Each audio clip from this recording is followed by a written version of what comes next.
سلام و درود و وقت بخیر دارم خدمت دوستان عزیز. امروز میخوام در مورد آنقوزه یا زیره سیاه یا هینگ نکات مهم ارزنده خدمت دوستان عزیز ارائه بدارم. آنقوزه چیست؟ آنقوزه یا زیره سیاه یا هینگ گیاهی است علفی چند ساله، ریشه آن کم کلفت و گوشتی و برگای آن بسیار بریده و غباری، ساقه آن گوشتی و بلندی آن تا 2 متر است. گلهای آن به رنگ زرد و به گروه چتر مانند در آخر ساقه پدید می آید. آنقوزه در چند سال ابتدایی سن خود ساقه در دید نیست و برگای آن گسترده روی زمین است که در مراتع به نام کوما و آنگازما میشناسند. میوه آنقوزه دارای 2 تخم به رنگ قهوه‌ای تیره و سیاه، بیضی و کم پهن و بسیار بدبو است.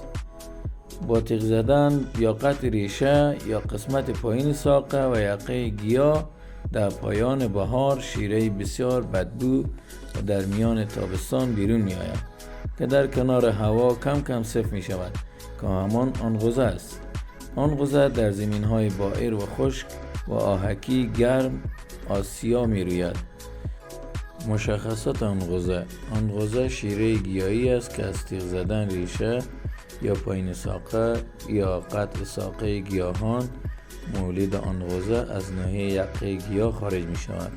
در طول تابستان به دست می آید و به 2 صورت در بازار عرضه می شود. یک نوع آنقوزه اشکی گویند، بسیار تمیز، بدون خاک و کاشاک و مرغوب است.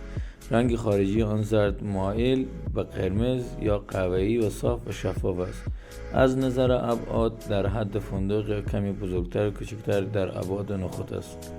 رنگ مقطع آن سفید است که در مجاورت هوا به سرعت اکسیده شده و تیره می شود. و نوع دیگری که در بازار عرضه می شود توده‌ای گفته می شود که با بی‌دقتی جمع‌آوری شده و مخلوط با خاک و کاشاک و برگ است و نامرغوب می باشد. طعم آنقوزه گس و در بعضی گونه های تلخ و بوی شبیه بوی سیر متعفن و خیلی تند دارد.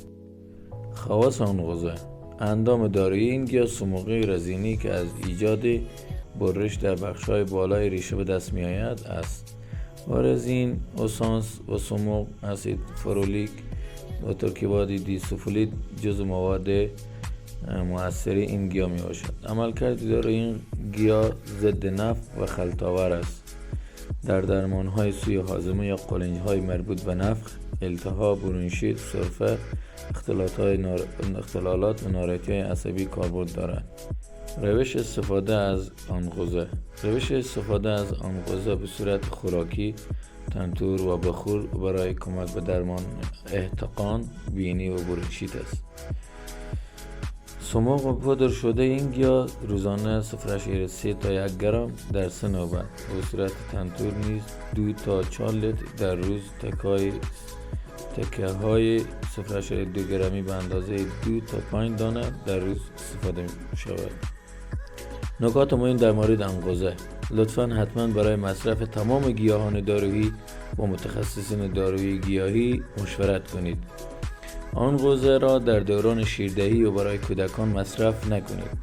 کومارین‌های موجود در این گیاه ممکن است با داروهای ضد انعقاد تداخل کند. در گزارش آمده است که مصرف 50 تا 100 میلی گرم این گیاه در افرادی که مشکل عصبی دارند باعث تشنج شده.